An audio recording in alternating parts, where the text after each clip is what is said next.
let's go on to somebody that comes from the other side of the table. Tommy Garner, chairman of the SAIEE, the Independent Power Producers Association, South Africa. Tommy is an engineer, mainly in the mining arena. Spent a lot of time at Exaro. Also at one time, I think, was CEO of Synergy, which was the collaboration joint venture between Tata and Exaro. Did a lot of good work there. And is now, like all of us, we involved into the consulting arena and also doing good work there. And now occupies the position of chairman of SAIEE. And he has an interesting model. And I must say this and play open cards. Tommy has been, and I say this very, very positively, I repeat, positively, one of the most vocal critics of municipalities, but he always came from a very constructive and very positive and a balanced view. And hence I invited Tommy to make his input here. And I told him, no holds barred, Tommy, go for it. So Tommy Garner, over to you, representing SAIEE with your case study. Thanks, Tommy. Thank you, Valley. Just want to find out, can everybody hear me? Can you see my presentation? Yes, I can see it and I can hear you loud and clear. Thank you. Great, thank you for that. Yeah, let me get into it immediately, and I think it's a question of Prof. Dr. Valley and Prof. Vickers and Prof. Pat have alluded to this, and it's very simple. And this slide comes from 2014. It was very well known many years ago that there's massive disruptors in the energy sector. This whole thing about how the African economy will grow, the shifting in the energy mix, where wind, solar, biomass, all the other stuff comes in, the customer shift, the changing role of the customer, where consumers will become producers and prosumers, the whole thing of self-generation, demand management, and every company becoming an energy company. Then you get the massive advances in the renewable technologies around affordability and around speed of deployment, all of those type of things. And then the whole thing about smart grids, smarter utilities, the changing market structures, and the entrance of IPPs, starting of deregulation of the markets, and then everything else that comes with that. But as you can see in South Africa, we've actually ignored this. And I must say, and I agree with Dr. Valley and with everybody else, is that I think a lack of leadership nationally as well as in the municipal energy utilities led to this. This was very well known that we're going to get where we are today in this country. But the incumbents all sat in their chairs and done nothing. But they've done one thing. They tried to protect their own positions. They tried to hide behind regulation and legislation to keep the private sector up and to own the customer and to own the electrons, unlike the case in the Johannesburg fresh produce market. You don't have to own the peach to sell it. You can just trade it. But I see still that incumbency and that pushback currently in the municipal energy utilities. So very clear also in those years, 2014, 2015, this is a German example from Boston Consulting Group, where we say that 40%, 47% of capacity owned, this is the wind and solar, was by private households in Germany, in a certain area in Germany. 94% of all of that capacity was owned by non-utilities. And then only the balance of that was owned by utilities. And only 1% by the big four utilities. So our thinking in South Africa that big utilities need to generate power is completely outdated. Then we've got to the old LCOE principle, and also an old slide from 2014, 2015 from Boston Consulting. And the message is just, and we've all seen that is that solar, wind, and battery storage is becoming cheaper and cheaper. And we have this hiccup now after COVID and after the Russian invasion of Ukraine. But the principle is we can generate electricity much cheaper than we could using outdated technology a few years ago, and that's still improving over time. Now that leads me then to, just if you take that backdrop and you say, we as municipal energy utility managers have actually tried to oppose all of these changes and all of these disruptors, but we still sit in a system where it's poorly functioning. And if you look at this slide, you can typically see if you've got a well-functioning system, you've got, let's say, 85% load factor, and a poorly functioning system is 65% factor. I think we're sitting on much lower than that at this moment. Then you've got some transmission and distribution losses in a good system, in a badly functioning system, massive losses. And then you've got good revenue collection and not so good revenue collection. And then if you combine these and you say, okay, but how does it look?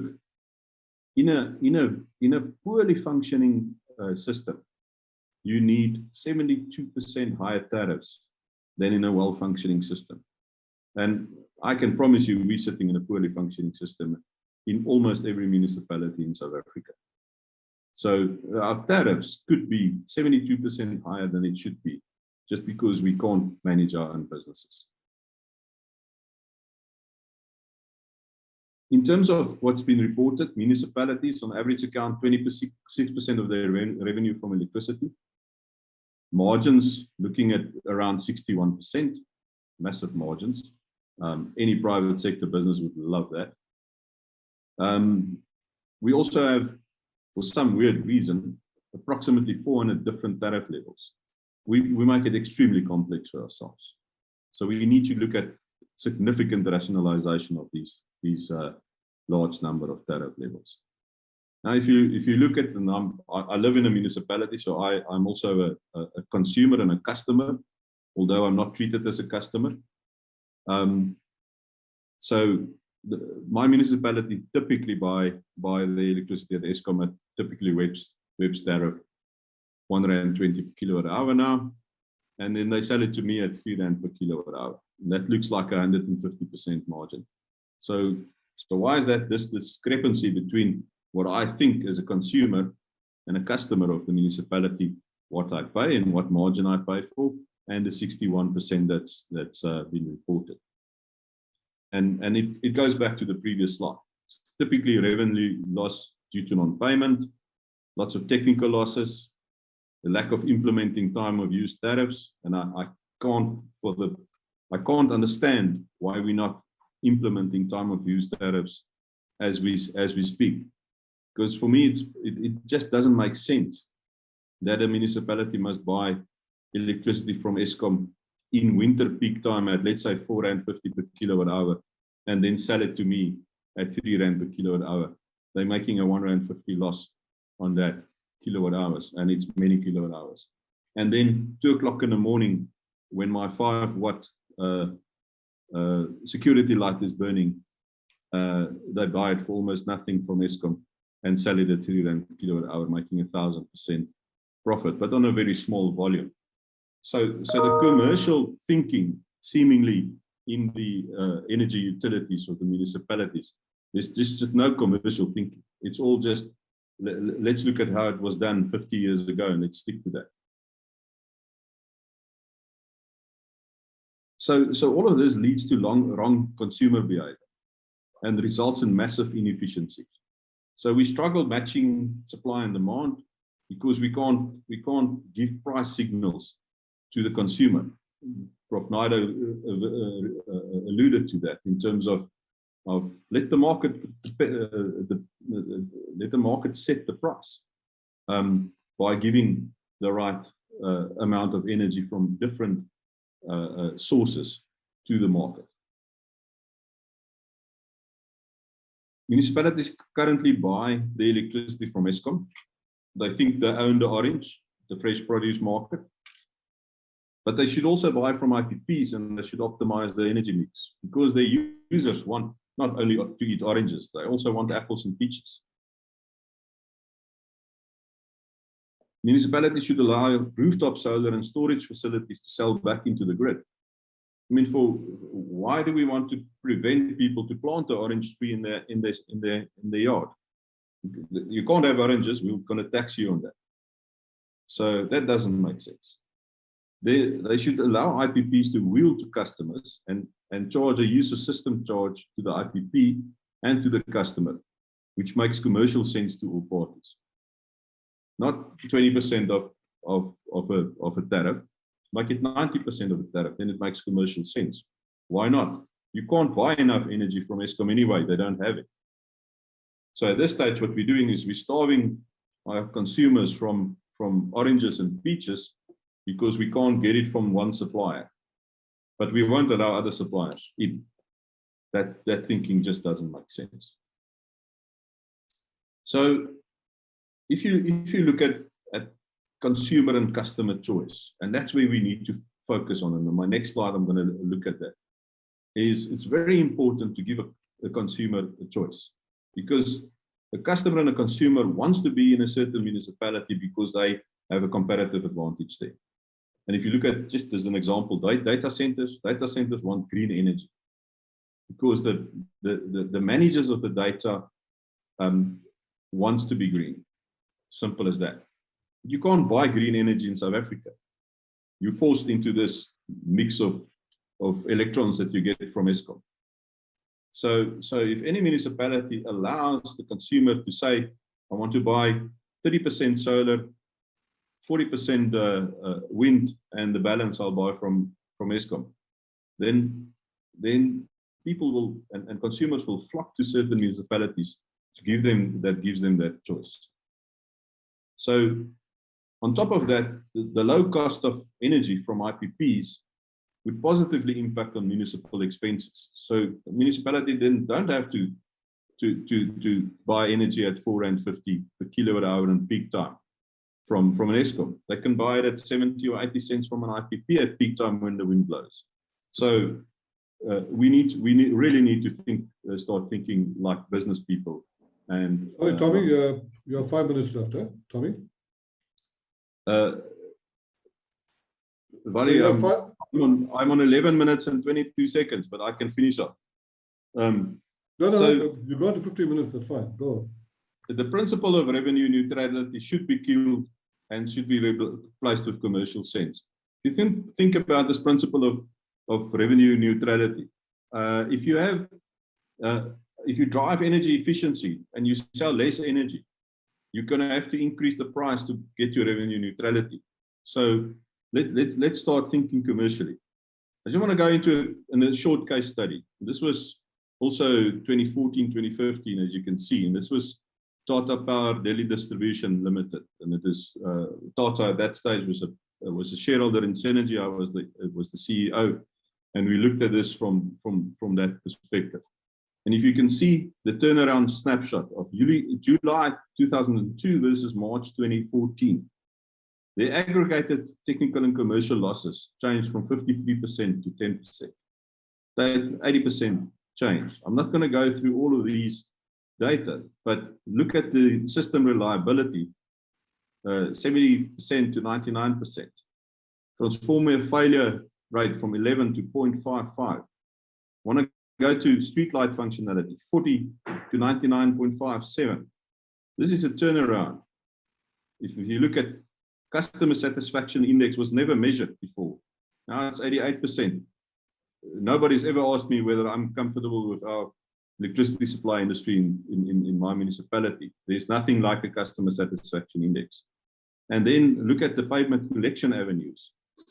There were 20 at that stage. It increased to 5,377. It's no wonder that people start paying for electricity, because they actually have got the platform to do that.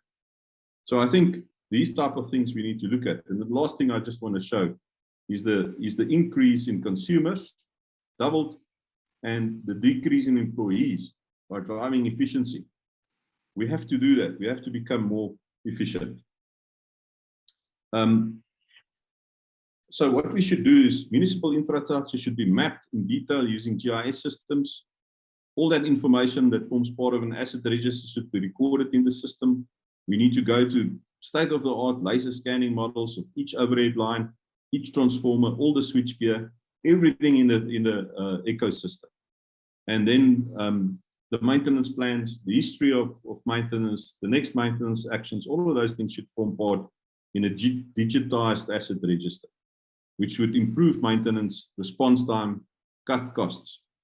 And then the KPI should be continuously updated and well published on a monthly basis so that consumers can actually give input on what they think the utility is how's the performance. Then the older parts of the infrastructure should be upgraded in a planned approach to modernize. Vikas and Pat has alluded to that. And electricity costs should be driven down to bring in new customers into specific municipalities, which will enable growth, not driven up. There's my extracts, and thank you. That's my points. Thanks, Vali. Thanks, Tommy. Thanks for that. Very thought-provoking, and I like it. It's very balanced. You expressed the reality of the situation on the ground. I can't oppose that. I think you've done an excellent job there. I think some of the key aspects that you've latched on. Yes, I think the independent IPPs is going to be a key partner, I think, for Eskom and the municipality power utilities going forward. In this 0 to 3 years journey, I think the crisis situation, the IPPs will have to play a big role there. And of course, the 0 to 10 year journey. But going forward, there's a number of rough edges, seriously rough edges, as you've alluded to. You mentioned the one point about 61% profit margin. Yeah, that's I wouldn't dispute that. If Dr. Viri will remember this, the days when we were trying to restructure the EDI REDS process, we had those 400 different tariff systems. And one of the key reasons for wanting to restructure was to bring down the number of 400 down to absolute minimal, because you had some places where the tariff was over 80, some places 90% of the average. So that's key. And of course, the revenue challenges, the tariff setting challenges, they sound simple, but I think it needs to be done. There has to be that political will. And of course, the regulatory and legislative landscape needs to be aligned to make that. I think that revenue neutrality is a key aspect. I don't want to call it a bottleneck. It's a key requirement that goes back before 1923, when Eskom was formed, when municipalities were seen as the key vehicles for service delivery. And so an excellent presentation, a lot of food for thought, and I'm sure there's questions, and we'll leave that for later. Thank you once again, Tommy.